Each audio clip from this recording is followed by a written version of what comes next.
কিন্তু বাশির ভাই জানতো না আমি একদিন ন্যাশনাল লেভেলে খেলবো।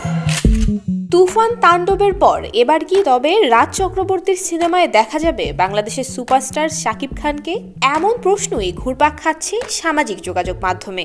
এর পিছনে যদিও যৌক্তিক কারণও রয়েছে। ভারতে তুফানের প্রচারে যাওয়ার পরে রাজের সঙ্গে সিনেমা নিয়েই আলোচনায় বসেছেন বাংলাদেশের সুপারস্টার।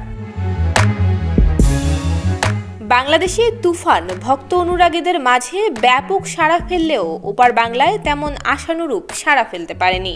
দুই বাংলার যৌথ প্রযোজনার ছবি নিয়ে নানান আলোচনা উঠলেও শাকিব খান বাংলাদেশের সুপারস্টার। তিনি দুই বাংলাতেই কাজ করে জনপ্রিয়তা পেয়েছেন।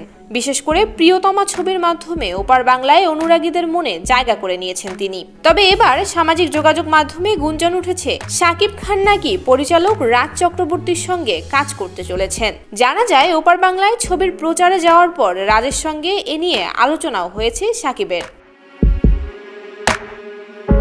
সম্প্রতি এক সাক্ষাৎকারে শাকিবের সঙ্গে কাজ করার বিষয়ে মুখ খুলেছেন পরিচালক রাজ চক্রবর্তী।